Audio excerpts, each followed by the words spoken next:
Hi, I'm Jen from Between the Stitches. I'm a knitter from South Wales in the UK.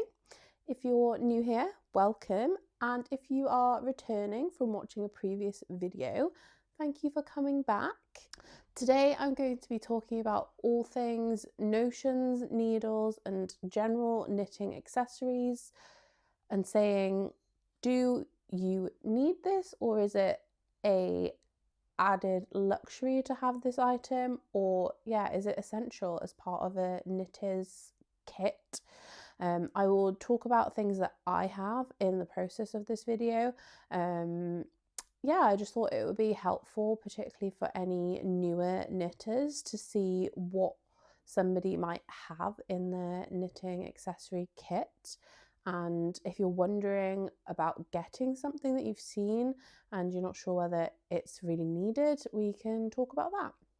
So without further ado, we're going to make a start, and I'm not really going to follow any particular order with these. Let's go.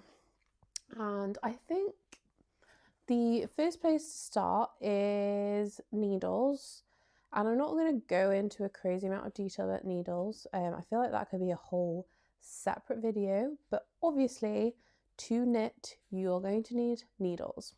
There are so many different options out there, whether that's by material, so metal, various different types of metal, and wood, and various different types of wood. That is based on personal preference. Some people prefer the grippiness of wood, some people prefer the slippiness of metal needles.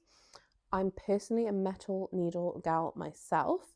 But yeah, it's one of those things that you just have to try and see what you prefer.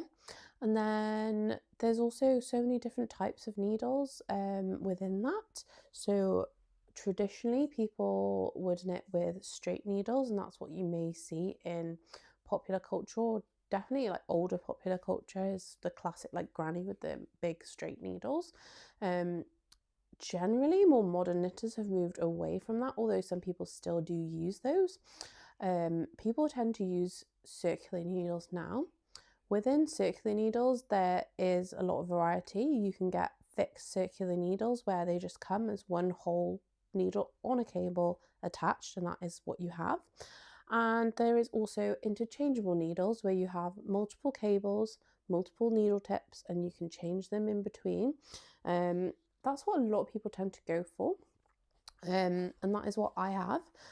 I have the ChiaoGoo interchangeable needle set. I just personally wanted to invest in these because I wanted to be able to interchange things more easily. I wanted to have like a nice full set of circulars, and I essentially saw how popular ChiaoGoo was, and I just knew that I would like them after having tried some fixed circular needles. And that is something I do suggest if you are in the market to get some needle sets, is before you invest in a needle set, try a couple of fixed circular needles from the same brand so that you know if you like the general feel of their needles before you make the investment into a full set of them. You do not want to spend all the money on a set and then end up regretting it. These are on the higher end of the scale for cost with needle sets for interchangeables. There are definitely way cheaper options of both wood and metal options. So go for what's within your budget, or the best that you can afford within that budget. For example, I have used Knit Pro Zings before as fixed circulars, and while I don't think they are as good as the ChiaoGoo set, they are a perfectly good needle set that are far cheaper. I've not tried the interchangeables of the Zings. I've only had the fixed circulars, and my issue with the fixed circular Zings is the join where the needle meets the cable. It is not that smooth, and the yarn catches as you're knitting on that join. Whereas with the ChiaoGoos, I've never had any issue with that. It's so smooth, but that's not that big of an issue if ChiaoGoos are not within your budget right now. Anyway, I said I wasn't going to talk about these needles all that much, and then I've ended up talking loads because I can't help myself. Yeah, so another thing to think about is whether you actually need a full interchangeable set. I think that most people will find that they actually fall into like a certain range of needle uses, and there'll be maybe needles either end of the scale that they don't use. So for example, for me, I would say I generally use between 3.5 and 5.5 millimeter needles for pretty much everything, and it's very, very rare that I need to use outside of that range. So this set is way more than I really needed, because I do not like knitting on large chunky needles. I avoid using them. So I've previously knit a project on like 12. I don't think this even goes up to 12. These go up to 10. But I have knit a project on 12 millimeter needles and I hated it. So I would say, like, aside from the first couple on this side, so 5.5, 6, maybe going up to 6.5, I occasionally use those, but above that, I really barely use them. It's nice to know that I have them in case I do a project that needs the larger needles, and maybe I will at some point, but I definitely didn't need the full set in hindsight. So I think if you are similar and that you know that there's only a small range of needles that you are generally going to use, it may be worth ordering, I think they do like partial sets for some interchangeables, maybe ordering a partial set that includes the most of the ones that you use most regularly, and then just buying the additional tips and cables that you might need for the extra sizes either side of that, and then that will probably work out cheaper than buying a full set with a load of needles that you don't need. I've also ended up buying extras of some needles that I use a lot, where I might have 2 or 3 projects going on at the same time that end up using the same needle size. So for example, I think I have 2 or 3 4.5 millimeters, because that just seems to be the most common one that I end up needing for projects. So if I'm finding that I am knitting a number of projects and having to change the needles in between them every 5 minutes and I'm struggling with that, I do buy an extra set of the needle tips for those.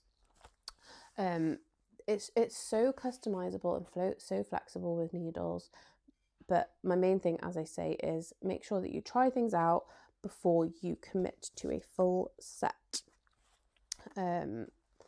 You might be able to see that I have put all my cables into little pouches in my ChiaoYu case. I won't talk about that particularly, but if anyone has the ChiaoYu set, they will know how annoying the case is. So I decided to make it a bit more organised. And I've also bought this cute little keyring. Whoop. He's a little froggy. I think he's like crocheted, and I got him from a shop in Bath in the UK called Wool, and I think someone local to there makes them for the shop, and they have all different kind of animals. They're so cute, so I had to buy one, and I got one that matched the ChiaoYu colours. So yeah. Another thing that I won't really cover is shorties, but that is very much like if it is something that you regularly do, is short circumference needles, and you don't like magic loop, think about investing in shorties. Again, these are not essential. You can manage to knit small circumference on magic loop using your set, or you could use DPNs, whatever you prefer. These are not essential. You don't need these. It's more of a thing to make your knitting a little bit easier and nicer. You don't need them. So that is needles, and I talked about them way longer than I was planning to, so we'll see how long this video ends up being. Next thing I will talk about is knitting bags. I personally don't think that knitting bags are essential. I think you can use anything as a knitting bag, and everyone has a plastic bag, a tote bag, a backpack, like whatever it is. Everyone's going to have a bag that they could use for their knitting, a makeup bag for socks, whatever it is. You're going to have stuff lying around. So it is not an essential part of a knitting kit, in my opinion. It's just something that's nice to have. It's nice to have a few separate bags to put different projects in and keep them organised. I just like having a couple of pretty knitting bags, and there's definitely more knitting bags that I want to get, but you don't need to have them. I have a couple of different ones that I can show you.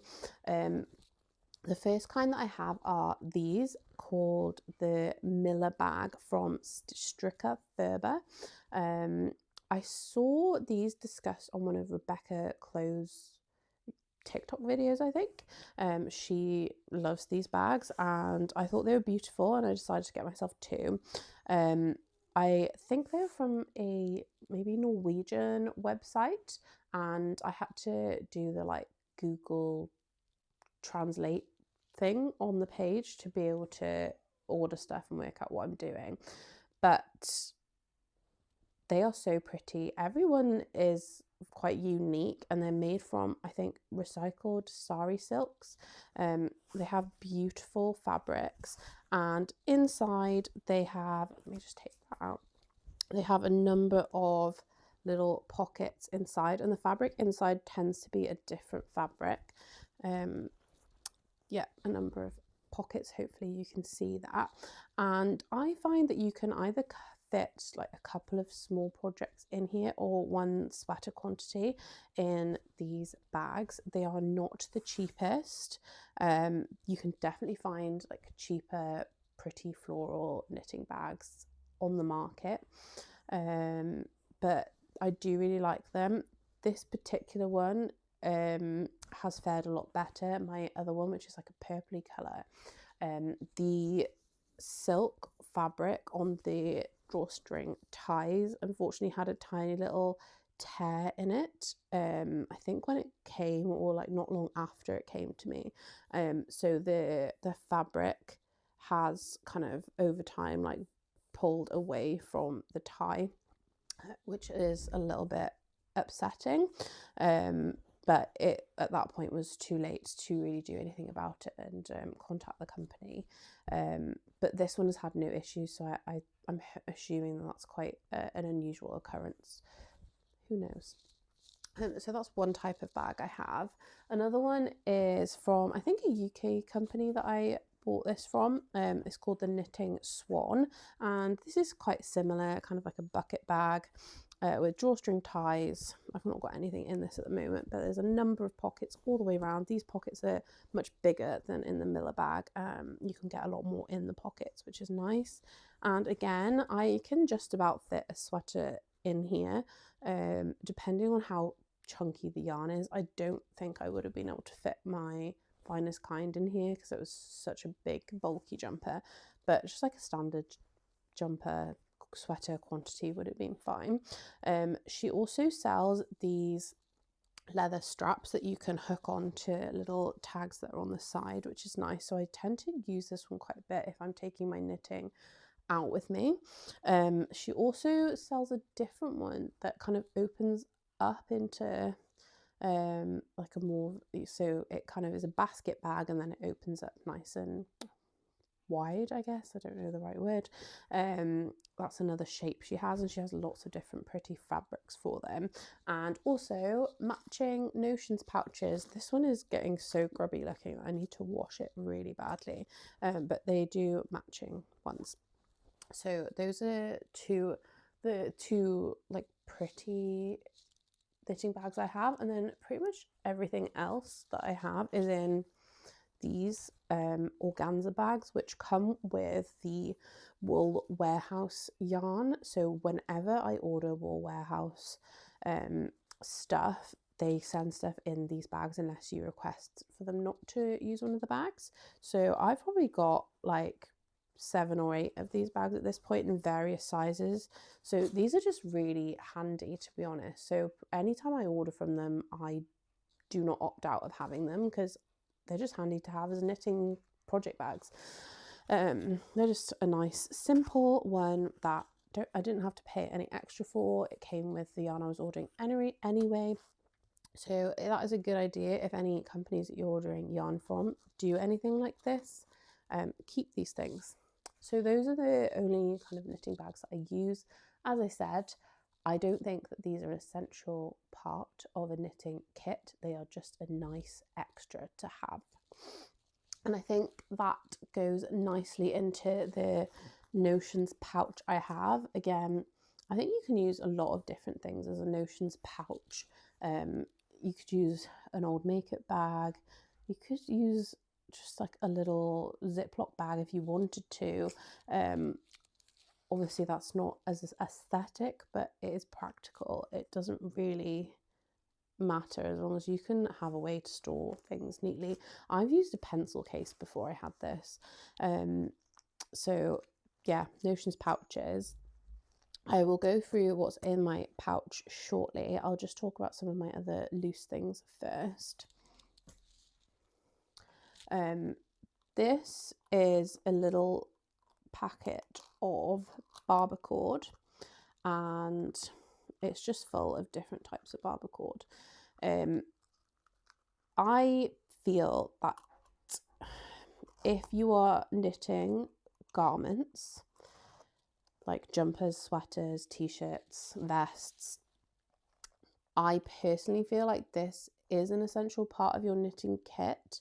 While you can use scrap yarn to put stitches on hold, that is a lot more effort than putting stuff on barber cord, because the end of the barber cord just sticks over the end of your needle. You pull it through.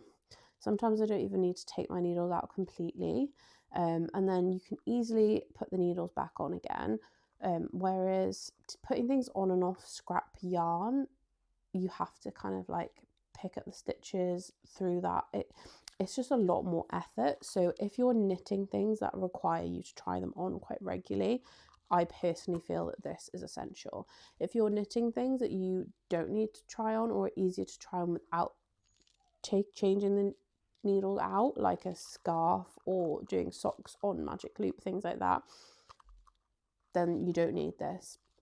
I use these so much. Like as I'm making things, I use them all the time. I've gotten these from all sorts of places. I think I've got originally this little pouch that came with like, I don't know, 100 meters or something, I can't remember, and it was this blue cable from Tribe Yarns, which is a yarn company in the UK. And then I also bought this big set of all these like pastel coloured ones from Sostrena Grana. I don't really use these ones as much, to be honest. I find that the chewing is a little bit thick and it makes it difficult to pass the needles. So actually this one is far better. But I've seen a lot of people talk about just getting, I can't remember exactly what it's called, but it's some kind of like jewelry maker's cabling. And you can get just massive cones or packs of them for a lot cheaper than getting the like official barber cords that you can get in some places. So when I am looking to get more, I think that's what I'm going to do. So that is barber cord. Next is a gauge measurer. This is definitely a non-essential item in your knitting kit. I actually still, I bought this, but I still just go for my measuring tape. So, I mean, I think it was only a couple of pounds and I just forget I have it, to be honest. And it's just a lot less convenient because this goes in my Notions pouch and is always with me. This is bulky and I don't always have it on hand, or it's just effort to get it out. So I don't think you need these. it's nice that, you know, you have the needle gauge, you have the 10 by 10 centimeter or 4 by 4 inch square. Let me just get a swatch. You place it over your swatch and it makes it easier to count how many stitches you have in that square, but you really just don't need it. So I'm going to put this aside. It's nice to have, you do not need it. You'll probably find that you don't use it. I personally just use a tailor's tape. Get it from anywhere, cheap shops, pound shops, online, the usual places. And that way I can lie my swatch flat on the table and just measure, and yeah, it's just a lot easier in my opinion. So I would say that one of these is essential.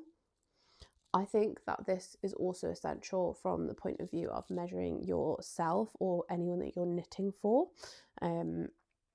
I use this all the time when I'm knitting and it says knit until it measures 5 centimeters. I just have this right next to me and just measure it every now and again until I get to the suggested length.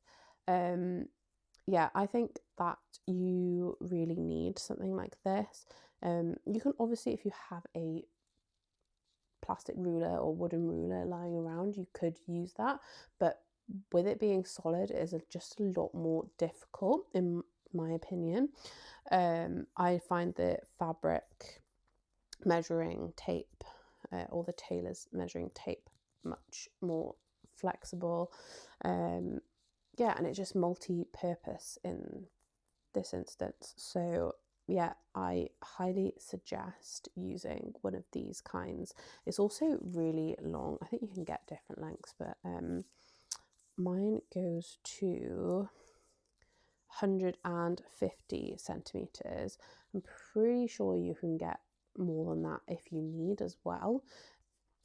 Oh, and also these have centimeters on one side and inches on the other, which is also handy. We are now going to what is actually in my Notions pouch. Literally my use them every single day when I'm knitting stuff I just need always on hand. If I go out anywhere with my knitting, I chuck this in the bag. It just has everything that is essential in my opinion. So we will start with my favorite part of all the knitting notions and accessories, and that is stitch markers, because there are just so many options out there, and there's an element to this that is non-essential, and an element of it that is essential. So the essential part is that you need stitch markers. The non-essential part is you don't have to have any of the fancy ones. You can use these bulb pins that you can get really cheap in a massive set, and to be honest, I feel like these are the best ones to have if you want just like a load of them. These are really versatile because they can act as a fixed stitch marker, or because they have the pin element, you can attach them somewhere lower down in your knitting. They just have a lot of flexibility and they're really cheap. So these are probably like the most used and accessible ones to get. If you just want loads that are basic, not bothered about them being fancy. I also have these ones that came with the ChiaoGoo needles. These are fixed ones that you can't unclip. I won't open this because they will go everywhere.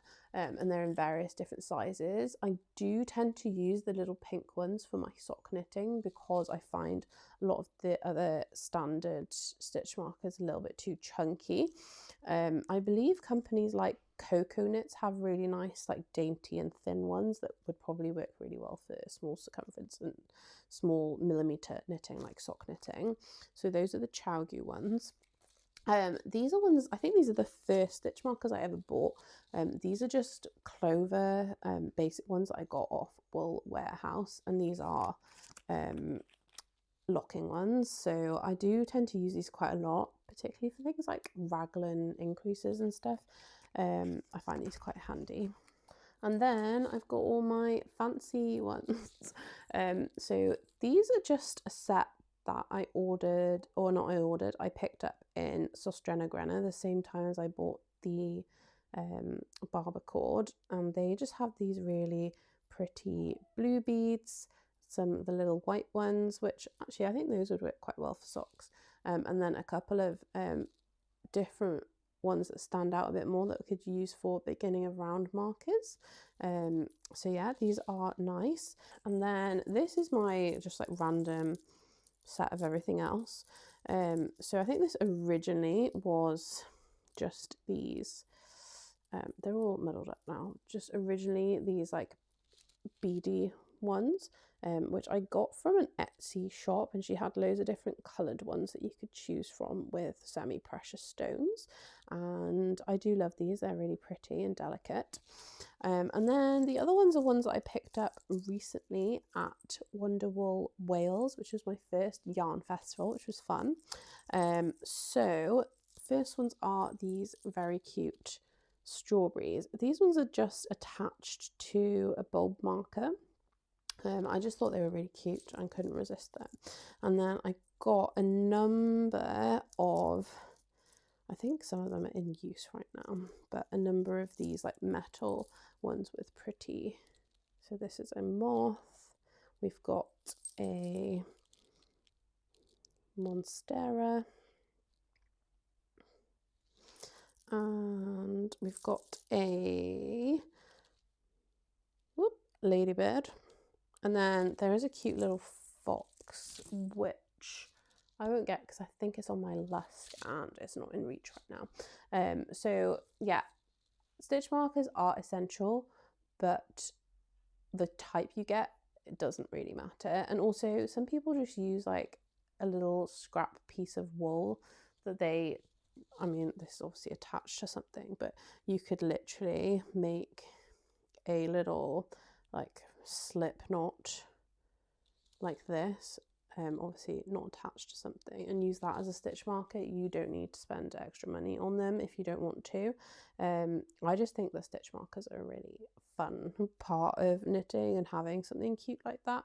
So I like getting the cute ones. You absolutely do not need the fancy ones. So that is stitch markers.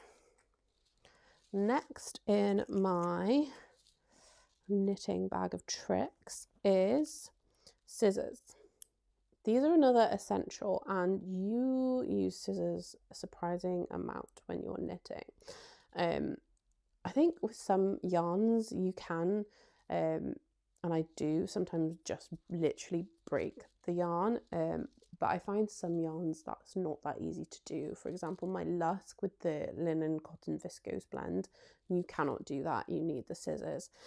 I've got these stalk ones, which are just the classic like embroidery scissors.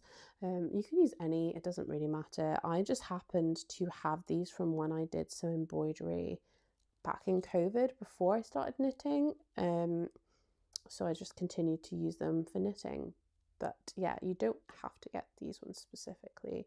You can get any scissors, it really doesn't matter, but you will need them for cutting yarn. Next is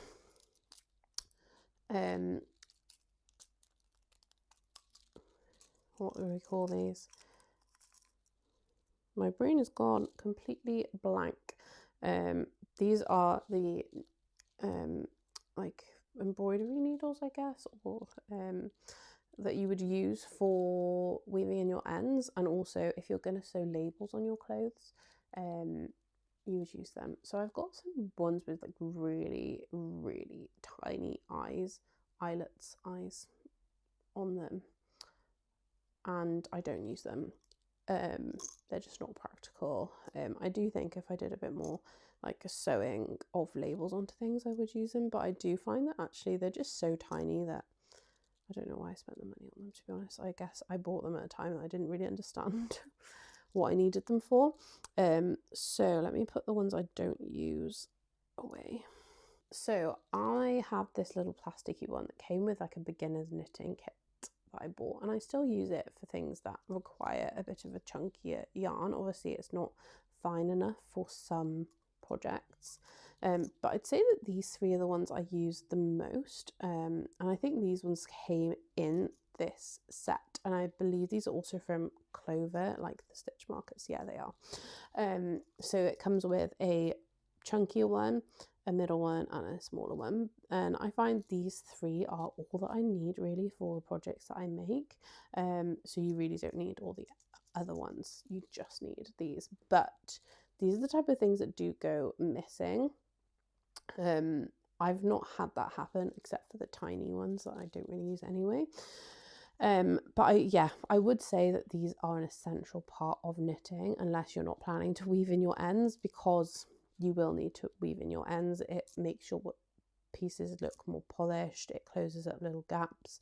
They're essential, they're not that expensive. You will need these darning needles for weaving in your ends. So I just liked to have this little set of three with the little pot that holds them, just for convenience, and I don't think they were that expensive. There's loads of options out there. We're almost at the end of this pouch. The next thing that I keep in my Knitting Notions pouch is crochet hooks, and I've actually got more than I really need in here right now. I keep the ones that I use the most in this pouch, and then I have another set which I'll show you separately. But the ones I keep in my pouch are the 2.5mm one. That is what I use for my sock knitting, to pick up stitches that I drop, or any mistakes, helping me fix mistakes. And then I've got these two, which I bought as individual ones. Again, they're just Clover, 5.5 and 4.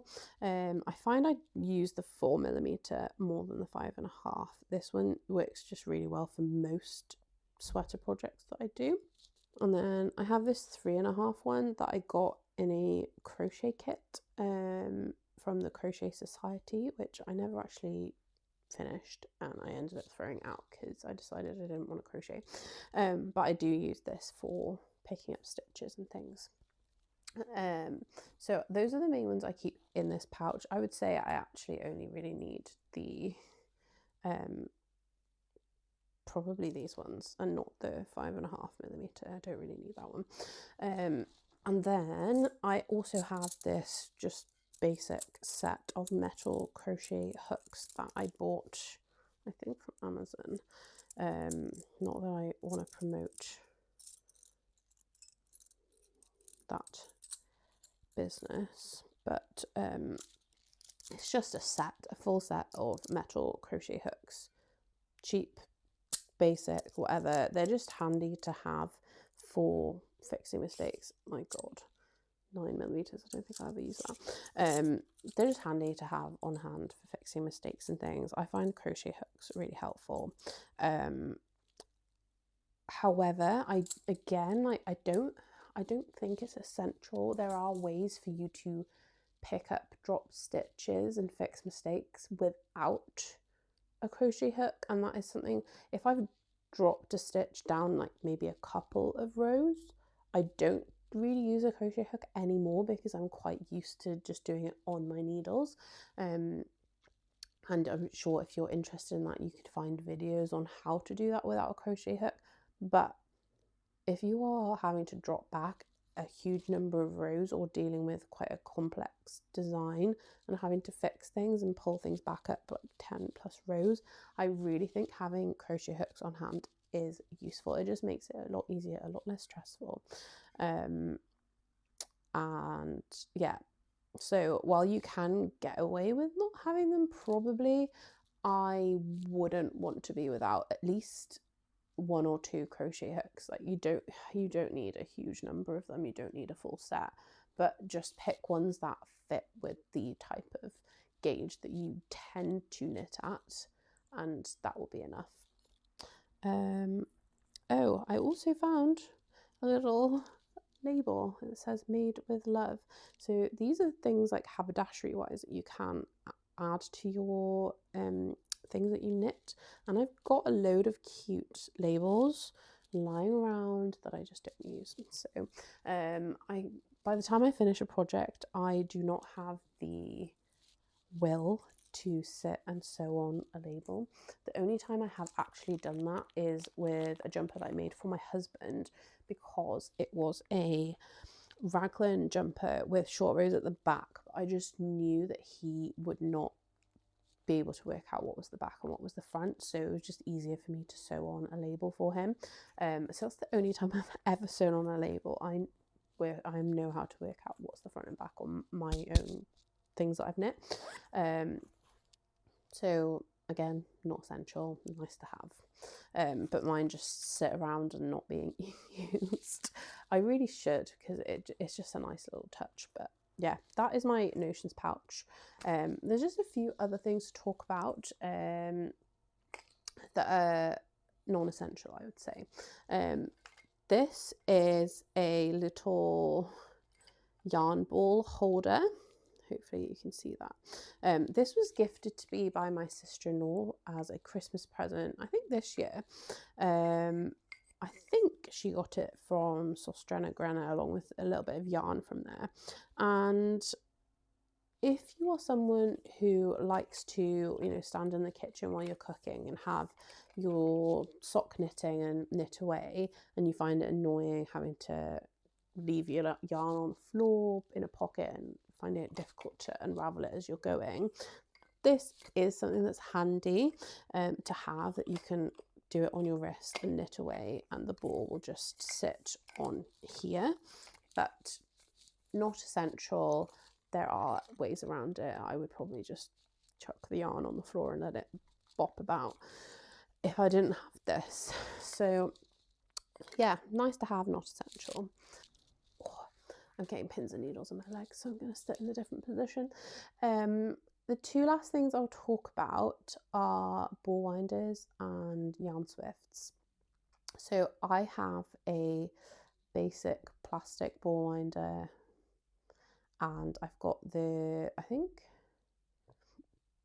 the Knit Pro, just the standard Knit Pro yarn swift. And I didn't buy these straight away because, again, they're not essential. A lot of yarn that you buy is going to come in balls wound up, and you don't need a yarn winder. But if you knit from skeins, so if you do a lot of sock knitting, you buy hand-dyed yarns or things like Cascade 220 and things like that, they come in skeins where they're not wound up in a ball that's tensioned. You need to wind the yarn from that skein into a ball or cake. Some companies that you order yarn from have a ball winding service, so you pay a little bit extra to have them wind the skein for you. So if you don't have a winder and swift, see if the place you're ordering the skein from has that option. I also believe that if you have local yarn stores near you, a lot of them have ball winders and swifts. You may be able to go in and ask them if you can use them. I don't know how things work and whether it has to be yarn that you've bought from them. I feel like that would be a bit unreasonable, and I don't see why places wouldn't be happy for you to do that. Or you might have a friend who knits that has one. So for example, I have them and my mum doesn't. She tends to knit from balls of yarn, but if she ended up buying a skein from somewhere and needed to wind up a ball of yarn, she could just use mine. There's no point in her buying one for the occasional skein that she has when I have them. And yeah, so you don't have to have one, and there are options for you to have your yarn wound in other places. But I do a fair amount of knitting from skeins, so I find it beneficial to have my own. I don't think that you need fancy ones. Some people hand wind as well. I have done that before on mini skeins, and it is tedious. It hurts your hands, but you can just don't think I have any way to show you, but I essentially make a figure of 8 and just keep going round and round to make a figure of 8 until there's enough yarn for me to like pull it off into like a little ball, and then you just keep winding it in different directions to make a ball. So you can wind it like that. It's just really tedious and hard work. There are videos out there of people showing you how to wind skeins into cakes without having a ball winder and Swift. It is possible, but if you want it to be a lot simpler and easier, you can buy them. You don't have to spend loads of money. Like, you know, in my dream world, I'd have the like really beautiful I think there's like Licker ones that are these like rosewood fancy ball winders and Swifts, and yeah, they're beautiful and they're probably much smoother, but they're not essential. The only other thing I'd mention that I would say is essential is something to wash your wool with. I personally just use the UClan brand, which I think is one of the more reasonably priced ones. There are fancier ones out there. I think you can wash your knits in just lukewarm water without soap, or I don't know, can you use dish soap? I don't know. I wouldn't want to risk it personally. I like knowing that I'm using something that has specifically been designed for washing wool. But yeah, you don't have to splurge on the fancy ones. To be honest, I bought some samples of another brand called Soak, which I think are a bit more expensive, and I don't find it any better or different to the UClan one, so I'm probably not going to bother spending the extra money on it. Oh, and the other thing that I think is non-essential but nice to have is blocking mats. I only recently bought blocking mats and I actually haven't used them yet. So I've been knitting for a year and a half without them. I just lay out my finished knits to dry on a yoga mat that I had already. If you have anything like that, you could use that. You could lay it out on a clean, dry towel. You could lay it on a wooden table, a wooden floor. You do not need blocking mats, unless I would say you are doing a lot of lace knitting where you really need to pin things into something. I think you could use a yoga mat for that, or you'd need blocking mats. Otherwise, you really don't need them. Yeah, I just bought them because I wanted to. I didn't need them. Yeah, so I think that's kind of everything really that has been covered for things that are not yarn related, knitting adjacent stuff. I hope this has been helpful. If you think that I've missed anything that you think is an essential part of a knitter's kit, please comment below so other people can see. Do you agree with things that I have said are essential or non-essential? Is your idea of what's essential in your knitting kit different to mine based on the fact that you knit different things? I would love to hear in the comments below. Thank you again for watching. If you have enjoyed this video or any of my previous videos, I'd be so grateful if you could interact with my videos or subscribe to my channel. Yeah, and hopefully see you again in the next one.